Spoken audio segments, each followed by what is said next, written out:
Bonjour et bienvenue dans cette vidéo consacrée aux livrables et aux outils de diffusion, dont la vidéo fait partie.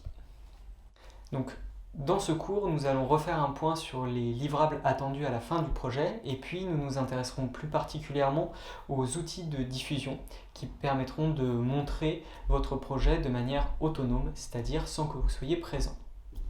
Alors, premier point sur les livrables. Donc l'intention des livrables est de communiquer votre projet et de trouver une forme qui soit adaptée pour cela. Et nous vous proposons donc 3 catégories de livrables qui sont obligatoires et une catégorie qui est optionnelle. Première catégorie, les livrables obligatoires. Dans celle-ci figure tout d'abord le projet. C'est l'élément central de votre démarche. Et peu importe qu'il s'agisse d'une interface, d'un objet, d'un espace ou d'un service public innovant, il vous faut avant tout terminer le projet pour pouvoir le communiquer. Pour ce qui est des outils de communication du projet en lui-même, tout dépend de votre brief initial et puis de ce que vous avez produit, mais ce sont en général les maquettes ou les prototypes qui sont les éléments essentiels de cette communication. Le deuxième livrable obligatoire, c'est la présentation. Alors, encore une fois, il n'y a pas de formalisme particulier, hormis le fait de devoir présenter votre travail à votre partenaire et aux enseignants à la date du rendu final. Donc, comme vous avez pu en faire l'expérience lors du rendu initial et intermédiaire, l'important est d'être en capacité d'expliquer les choix de conception et de détailler les éléments qui ne sont pas immédiatement compréhensibles dans la première vision ou l'utilisation de votre projet. Alors comment faire? Vous pouvez employer différents dispositifs. Habituellement, il y a toujours un discours appuyé d'une présentation du coup en personne ou à distance et d'un document de type PowerPoint ou PDF qui vous permet de rassembler l'ensemble des éléments que vous voulez montrer à votre partenaire. Mais vous pouvez aussi employer des vidéos de présentation ou des extraits vidéo que vous aurez pris sur le terrain. Et puis, par exemple, faire une mise en situation aussi de l'utilisation de votre objet ou de votre projet. C'est un bon moyen, du coup, de pouvoir faire la démonstration et la présentation de votre projet que de dire aux personnes qui sont présentes, allez-y, mettez-vous dans la situation et utilisez cet objet ou faites l'expérience du service. Et donc la troisième chose qu'on vous demande, le troisième livrable obligatoire, c'est donc un dispositif, un outil de diffusion. Alors à quoi ça sert? Ça permet simplement, quand vous n'êtes pas présent, de pouvoir communiquer et expliquer votre projet. C'est donc un moyen de faire connaître votre projet rapidement. Cet outil de diffusion, il doit donc être en capacité de présenter le projet et éventuellement le contexte général, l'équipe projet, le parcours que vous avez suivi, les partenaires, la problématique, sans que votre présence soit requise. Et ça va avoir plusieurs avantages, notamment de pouvoir assurer une diffusion rapide et multiple de votre projet et donc de votre solution. Et ça doit être pensé donc comme un outil de communication et surtout d'influence. Alors, il y a plusieurs moyens de faire ça. Le premier qui vient en tête, c'est la vidéo dans un format court de 3-4 minutes du type de ce qu'on peut voir sur les réseaux sociaux. C'est en général un outil très puissant parce que ça permet vraiment d'encapsuler l'ensemble de la démarche et de faire comprendre très rapidement les intérêts de votre projet. Mais c'est aussi possible d'innover dans la forme en utilisant par exemple des podcasts, c'est-à-dire uniquement du son, ou des blogs de type Medium, ou éventuellement les outils des réseaux sociaux pour faire connaître votre projet. Mais ça, on y reviendra un tout petit peu après. Alors, la deuxième catégorie, c'est celle des livrables optionnels. Et donc dans cette catégorie, il n'y a qu'un seul type de livrable optionnel, c'est la note technique. Alors elle va vraiment servir uniquement dans les cas où il y a besoin de précision d'ordre technique pour la mise en application de votre projet. Et on regroupe dans l'ordre technique tout ce qui va être aspect juridique, aspect informatique, tout ce qui est lié aux ressources humaines, des fois aux politiques publiques, à l'organisationnel. Bref, à ces ensembles de dimensions qu'il est inutile d'illustrer autrement que dans un document purement textuel et descriptif sous format Word qui va vous permettre du coup de simplement le transmettre aux partenaires ces éléments très simplement. Alors comme vous pouvez le remarquer, nous n'avons pas donné d'indication précise sur le nombre de pages des livrables, ni sur le format, ni sur leur mise en page, le nombre de caractères, etc. Tout simplement parce que tous ces choix dépendent de votre projet, de vos publics, cibles, de vos commanditaires et de ce que vous souhaitez porter comme valeur et ou message. Il n'y a donc pas de réponse unique, ce sont des choix stratégiques et contextuels, et c'est à vous de choisir ce qui vous semble judicieux dans cette situation. Bien entendu, et pour toutes les raisons qu'on peut comprendre, si vous avez des difficultés à trancher sur ces questions, nous vous renvoyons vers vos coachs qui seront les plus à même de vous aider. Alors dans la deuxième partie de cette vidéo, nous allons nous intéresser aux outils de diffusion et en particulier à la vidéo. Mais les conseils que nous vous donnons peuvent s'appliquer à l'ensemble des dispositifs de diffusion que vous pouvez employer. Donc qu'il s'agisse de podcasts, comme ce qu'on peut retrouver sur SoundCloud, Spotify et toutes les autres plateformes de podcasts, qui permettent de raconter une histoire uniquement avec des éléments audio. Et donc on peut extrapoler et employer ça pour raconter ce qui se passerait dans le cas d'un service public innovant, avec peut-être un avant et un après. Qu'il s'agisse aussi de blogs journalistiques comme les plateformes Medium ou LinkedIn, qui présentent l'intérêt de combiner du texte, de l'audio, des photos, des schémas et des vidéos pour raconter votre projet, et donc permettre par là même de pouvoir avoir une autre lecture, peut-être historique de haut en bas, ou de pouvoir avoir vraiment des éléments de différentes natures pour raconter votre projet, votre solution et la faire comprendre, et puis surtout la diffuser. Ou bien entendu de vidéos diffusées sur les réseaux sociaux, dont Brut et l'archétype. Dans tous les cas, et comme nous le disions précédemment, la vidéo ou tout autre outil de diffusion permet de présenter votre projet et de diffuser à l'ensemble des parties prenantes, que ce soit des décideurs qui vont peut-être permettre au projet de se concrétiser, ou que ce soit des utilisateurs finaux qui vont ainsi pouvoir se projeter et peut-être adopter votre projet.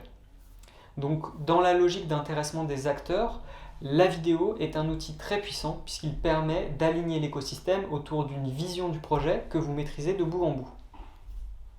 Une vidéo est donc le livrable le plus abouti que vous puissiez fournir à votre commanditaire lors d'un projet d'innovation comme celui que vous venez de mener.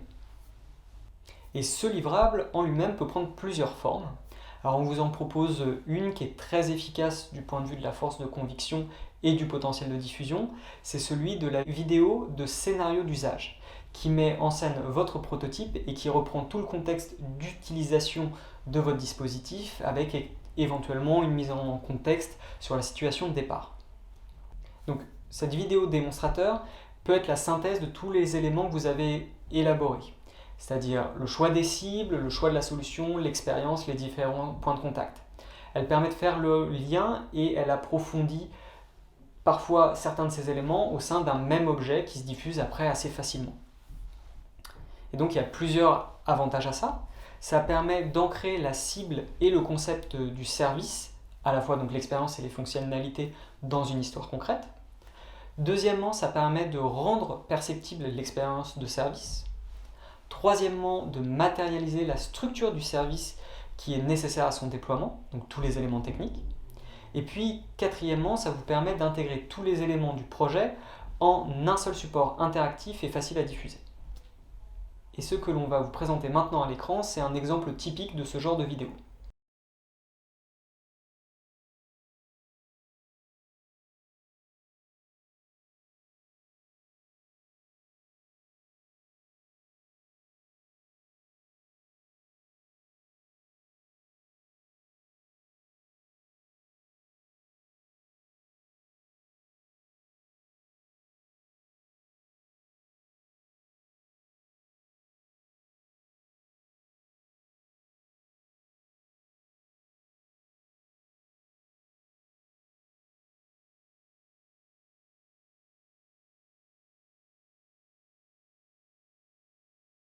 Un quart de seconde et voilà, et vous êtes un média, vous avez partagé une information. Le danger, c'est qu'en fait, ce geste qui est anodin de cliquer sur un truc pour le relayer, ça accompagne rarement d'une vérification de la chose en question. Et aussi que sur les réseaux sociaux, on partage ce qui nous émeut avant tout, pas ce qui nous fait réfléchir, mais ce qui nous fait rire, ce qui nous indigne, ce qui nous énerve. D'où les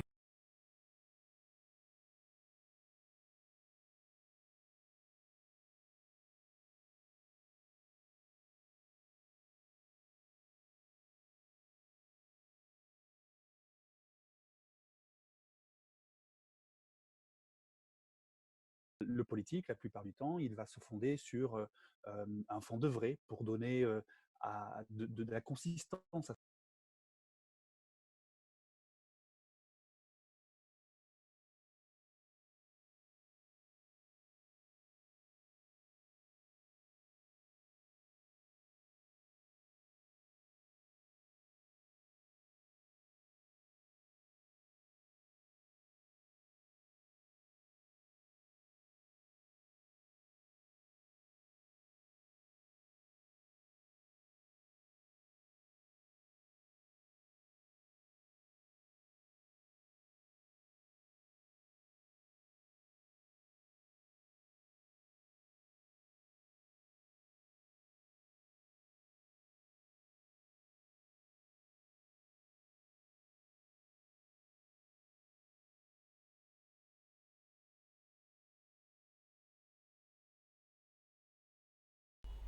Alors maintenant, un petit point sur la méthodologie afin de faciliter votre travail. Nous allons vous proposer ci-après quelques points de méthode et des conseils pour réaliser votre outil de diffusion. Premier point, utilisez ce que vous avez produit au cours du projet. L'idée est de mettre en scène votre travail, de ne surtout rien produire qui soit supplémentaire. En fait, ne produisez que ce qu'il est nécessaire de montrer. Pour ça, faites le point sur les points de contact que vous avez maquettés et prototypés. Et puis, deuxième chose, reprenez le scénario d'usage que vous avez imaginé et sur lequel a été produit le prototype pour le modifier et l'adapter afin d'en faire une vidéo. Vous pouvez aussi reprendre vos photos issues de vos immersions. Et puis, bien entendu, les schémas et différents outils de pensée, les cartographies d'acteurs, etc. que vous avez réalisés. Le but est de les mettre au propre, peut-être, pour pouvoir ensuite les employer dans votre outil de diffusion, de manière à ce qu'elles s'intègrent correctement et qu'on comprenne que ce n'est pas uniquement des outils de travail, mais vraiment des outils de pensée. Le deuxième point est de raconter l'histoire. Il faut maintenant ancrer le scénario d'usage pour réaliser une vidéo. On n'est plus du tout dans une histoire théorique sur juste une ligne, c'est une vraie histoire qui doit être racontée avec un point de vue, un parti pris. Et donc pour ça, il faut simplement identifier dans le scénario tous les éléments manquants pour raconter une histoire cohérente et plausible. Et ne pas hésiter à inclure des éléments de contextualisation, de narration, des petits traits de personnalité, éventuellement de l'humour ou la compréhension des émotions des utilisateurs. Troisième point, c'est de préparer le tournage. Et pour ça, il faut faire des listes. Lister les personnes présentes à chaque moment de l'histoire et identifier les acteurs potentiels pour ces rôles. Lister les lieux où se passe l'histoire, identifier les lieux de tournage potentiels. Lister le matériel nécessaire, qu'il soit électronique, les accessoires de tournage, etc. Lister les éléments que l'on va voir de votre prototype et vérifier si vous avez bien prototypé ces aspects. Et puis ensuite, vous aurez à réaliser un plan de tournage et donc identifier pour chaque scène ce qui va être filmé à l'écran, les acteurs, le lieu de tournage, et puis réaliser un petit plan pour être certain et d'être le plus efficace possible. Il vous restera ensuite à tourner la vidéo. Et pour ça, plusieurs conseils. Premièrement, de toujours faire un essai de 4 à 10 secondes quand vous faites une prise afin de tester votre cadrage et surtout d'être certain que tout fonctionne et ne pas se lancer dans une séquence de 1 heure de tournage pour se rendre compte à la fin que le son ne marchait pas et devoir tout retourner. Et enfin, la dernière étape, ça va être de monter la vidéo. Alors pour ça, on va vous conseiller quelques outils qui vont vous permettre facilement et sans avoir des compétences au préalable de réaliser votre film. Alors nous avons bien conscience que, a priori, faire une vidéo, ça peut sembler difficile quand on n'est pas issu d'une école de cinéma ou qu'on ne fait pas de design, mais ça fait entièrement partie du processus de projet. Et puis les outils qu'on va vous présenter, ils sont quand même plutôt simples d'accès et n'importe qui peut réellement les utiliser. Et on a pour preuve les vidéos qui ont été réalisées par nos étudiants lors des précédentes éditions. Donc sur Mac, on peut vous conseiller d'utiliser les logiciels qui sont déjà installés, qui sont gratuits, donc comme iMovie. Ça peut aussi fonctionner sur PC suivant ce que vous avez installé sur votre machine. Et puis vous pouvez également utiliser des logiciels en ligne comme Adobe Spark qui vous permettent de monter de la vidéo, des petits films, des petits clips que vous pourrez ensuite exporter et utiliser sur les réseaux sociaux. Pour ces différents outils, on va vous renvoyer simplement sur les tutoriels que vous retrouverez en ligne sur des vidéos qui vont vous expliquer les bases du montage et puis vous donner aussi quelques conseils pour vous simplifier la vie. Alors ces conseils s'appliquent à l'ensemble des outils de diffusion, qu'ils soient podcast, vidéo ou même blog journalistique. Premièrement, et je le redis, utilisez ce que vous avez depuis le départ pour éviter un surplus de travail. Ne réalisez que ce qui est vraiment essentiel d'être montré. Deuxième chose, faites simple. N'utilisez pas d'effets, ne cherchez pas à rendre votre dispositif compliqué si vous ne maîtrisez pas ce domaine ou si vous n'avez pas le temps. Faites plutôt quelque chose de sobre et efficace. Ça vaut aussi pour les typographies et pour le choix des couleurs et pour le choix de la musique. Troisièmement, respectez les codes des dispositifs ou des médiums que vous employez. Qu'il s'agisse de blogs, de podcasts ou de vidéos, ces dispositifs ont des modes de narration souvent simples que vous pouvez analyser et répéter afin que votre dispositif marche. Quatrièmement, il n'y a pas de règle stricte sur la durée de vos séquences ou sur la longueur de votre outil. Tout dépend de vos publics, à qui vous vous adressez donc et du but de cette vidéo. Est-ce que c'est un démonstrateur? Est-ce que c'est là pour expliquer votre projet, présenter votre démarche, etc. À vous d'adapter votre outil aux nécessités du projet et aux interlocuteurs que vous souhaitez contacter. Enfin, faites-vous confiance et puis inspirez-vous de ce qui est réalisé soit sur Internet ou soit par vos camarades des promotions précédentes. Et vous retrouverez dans la description du cours le lien vers les vidéos justement de la promotion 2020 qui eux aussi ont eu à faire cet exercice et puis qui l'ont réussi. Et c'est votre tour maintenant. Si vous avez des questions, n'hésitez pas à solliciter vos coachs et les équipes de prototypage qui vous accompagnent. Ce sont des professionnels qui connaissent votre projet et qui seront les plus à même pour vous conseiller en fonction de votre situation. Nous vous souhaitons bon courage et à bientôt.